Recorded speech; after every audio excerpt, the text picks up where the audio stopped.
வணக்கம். PCO polycystic ovarian disease இதை பற்றியதான ஒரு சிறு விழிப்புணர்வு. இதை கேட்ட உடனே பலருக்கும் நினைவில் வருவது ஓவரீஸ்ல நீர் கட்டிகள் இருக்கிறதா, சர்ஜரி பண்ண வேண்டியது வருமோ என்ற ஒரு பயம். இது தவறு. இந்த பிசிஓ பேஷண்ட்ஸ்க்கு ஓவரீஸ் சற்றே பெரிதாக இருக்கும், அவ்வளவுதான். இதனுடன் சேர்ந்த மற்ற ப்ராப்ளம்ஸ் தான் நமக்கு இம்பார்ட்டன்ட். அது என்னெல்லாம் அப்படின்னா, முதலாவது பீரியட்ஸ் இரெகுலாரிட்டி. இவர்களுக்கு மாதவிடாய் ரொம்ப ஃப்ளோ கம்மியாக இருக்கும், இல்லைன்னா சில சமயம் வரவே வராது, சில சமயம் ப்ரொலாங் பீரியட்ஸும் வரலாம். ரெண்டாவது, இவர்களுக்கு குழந்தையின்மை, இன்ஃபர்டிலிட்டி ப்ராப்ளம் வரலாம், கருமுட்டை ஒழுங்காக வளராது, வெடிக்காது. மூன்றாவது ஆக்னி, அதாவது முகத்தில் பருக்கள், ஹிர்சூட்டிசம், முகத்தில் அதிக ரோமம் வளர்வது.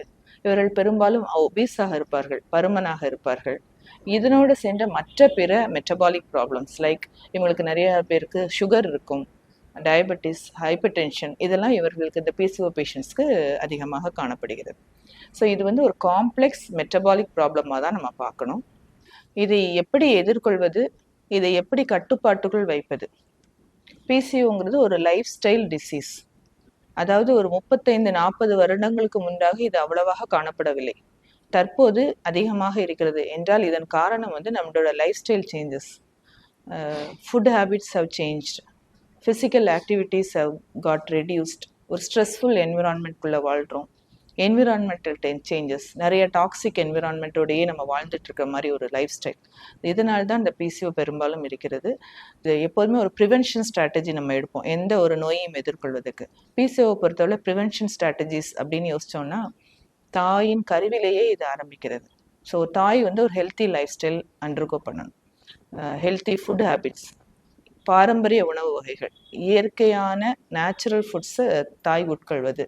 அப்புறம் ஒரு physical activity, proper physical activity, ரொம்ப செடென்ட்ரியாகவும் இருக்கக்கூடாது, ஒரு ஸ்ட்ரெஸ்ஃபுல்லாகவும் இருக்கக்கூடாது.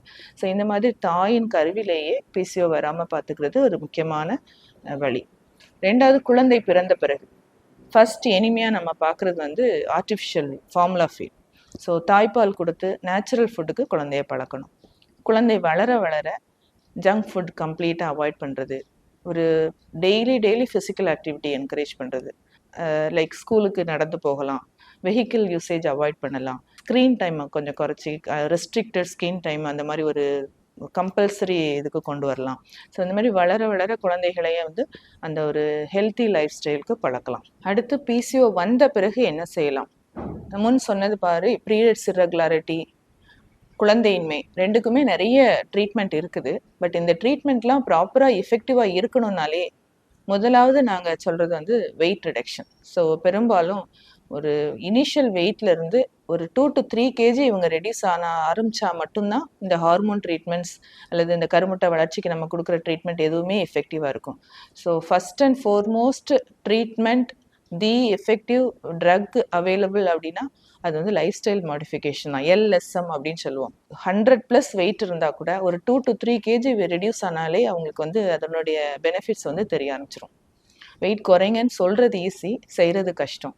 ஸோ நிறைய பெரும்பாலும் என்னோட வர்ற கேர்ள்ஸ், அடாலசன்ட் கேர்ள்ஸில் தான் நம்ம ஃபஸ்ட்டு பிசிஓ பிக்கப் பண்ணுவோம். எப்படிமா வெயிட்டை குறைக்க போகிறீங்க, குறைக்கிறதுக்கு நீங்கள் என்ன செய்யணும் அப்படின்னு ஒரு கொஷின் நான் கேட்டால் அவங்களோட ஆன்சர் என்னவா இருக்கும் பெரும்பாலும் அப்படின்னா, எக்ஸசைஸ் பண்ணணும், ஜிம் போகணும் அப்படின்னு ஆன்சர் பண்ணுவாங்க. இது பெரும்பாலும் கரெக்ட் தான். பட் முக்கியமாக நாங்கள் கான்சன்ட்ரேட் பண்ண சொல்கிறது ஃபுட் ப்ராக்டிசஸ். ஸோ உணவு பழக்க வழக்கங்கள் தான். அது 90%னா எக்ஸசைஸ் ஒரு 10% எடுத்துக்கலாம். ஸோ ஃபுட் ப்ராக்டிசஸ் என்னென்னா, ஜங்க் ஃபுட் எல்லாம் கம்ப்ளீட்டாக அவாய்ட் பண்ணணும். ஸோ ஒரு மாட்ரேட் டயட் பேட்டர்னுக்குள்ளே போயிடணும். ஸ்ட்ரிஞ்சண்ட்டாக டயட்டை நான் ரெஸ்ட்ரிக்ட் பண்ணுவேன், ஒரு 2 to 3 months இருப்பேன், ஒரு 10 kg குறைப்பேன், அதுக்கப்புறம் அது எல்லாத்தையும் விட்டுருவேங்கிற மாதிரி ஒரு ப்ராக்டிஸ் ஸ்டார்ட் பண்ணக்கூடாது. ஸோ எப்போதுமே நான் சொல்வேன், ஃபாஸ்டிங்கும் கூடாது, ஃபீஸ்டிங்கும் கூடாது. ஸோ ரெண்டுமே ஹார்மோன் சேஞ்சஸ் க்ரியேட் பண்ணும். ஸோ மாட்ரேட்டாக நீங்கள் போனீங்கன்னா 100+ வெயிட் இருக்கவங்க கூட ஒரு 1 year 2 years டார்கெட் வச்சுக்கணும். ஸோ 1 yearல 12 to 15 kg நான் குறைப்பேன், அப்படி ஒரு டார்கெட் வச்சுக்கிட்டு ஸ்டார்ட் பண்ணணும். ஸ்ட்ரீனியஸ் ஃபிசிக்கல் ஆக்டிவிட்டியும் கூடாது, ரொம்ப செடென்ட்ரி லைஃப் ஸ்டைலும் கூடாது. எதுவுமே மாட்ரேட்டாக போக பழகிக்கணும். அதுதான் லாங் ரன்ல வெயிட் ரெடியூஸ் பண்ணுறதுக்கு கூட சில பேருக்கு ஈஸியாக இருக்கும், அதை சஸ்டெயின் பண்ணுறது, அதை மெயின்டைன் பண்ணுறது கஷ்டமாக இருக்கும். ஸோ அந்த மெயின்டெனன்ஸ்க்கு ரொம்ப மோட்டிவேஷன் தேவை. அதை இந்த பிசிஓ பேஷண்ட்ஸ் கட்டாயம் செய்யணும். ஃபுட் கிரேவிங் இருக்கும் இவங்களுக்கு. ஸோ மார்னிங் எழுந்த உடனே நிலக்கடலை, பொரிகடலை, பட்டாணி, சுண்டல், வெள்ளரிக்காய், கொய்யா, ஃப்ரூட் ஜூஸஸ் வித்தவுட் சுகர், இந்த மாதிரி லெமன் ஜூஸ் இது மாதிரிலாம் ரெடி பண்ணி வச்சுக்கணும். ஸோ கிரேவிங் இருக்க நேரம் இதெல்லாம் குடிச்சு ஸ்டமக்கை ஃபில் பண்ணி கோப்பப் பண்ணிக்கணும். அது போக தண்ணி முக்கியமாக நான் சொல்வேன். ஒரு டம்ளர் வாட்டர் குடித்தாலே இட்ஸ் ஆல் மைண்ட் செட் தான். மைண்ட் கிரேவிங் தான் ரொம்ப இம்பார்ட்டன்ட் ஃபுட் அதிகமாக சாப்பிட்றதுக்கு. ஸோ ஸ்டமக் டிஸ்டன்ட் ஆனோன்னா மைண்ட் வந்து கொஞ்சம் ஒரு செட்டேட்டி கொடுக்கும். இட்ஸ் ஓகே, நான் வந்து ஃபுல் ஆயிட்டேன் அப்படின்னு. ஸோ அதை வந்து தண்ணி குடிச்சு ஜூஸ் ஐட்டம்ஸ் குடிச்சு கோப்பை பண்ணி அதிகமாக கார்போஹைட்ரேட் டயட் எடுக்காமல் அட்ஜஸ்ட் பண்ணிக்கலாம். And physical activity. So young girls, young ladies தான் அந்த பிசிஓவில் ப்ராப்ளம்ஸோடு வருவாங்க. ஸோ அவங்க ஃபிசிக்கல் ஆக்டிவிட்டினா வாக்கிங் போகலாம் முடிஞ்சவங்க. முடியாதவங்க அட்லீஸ்ட் எல்லார் வீட்லேயுமே மாடிப்படி இருக்கும். ஸோ ஒரு 1/2 அன் ஹவர் டெய்லி மாடிப்படி ஏறி இறங்குங்கன்னு சொல்லுவோம். அண்ட் அப்பப்போ டைம் கிடைக்கும் போதெல்லாம் குனிஞ்சு நிமிரணும். ஸோ இந்த வயிற்று பகுதியில் நிறைய ஃபேட் டெபாசிட் ஆகும். இதுதான் ஹார்மோன் ப்ராப்ளம்ஸ்க்கு முக்கியமான ரீசனாக சொல்லப்படுது.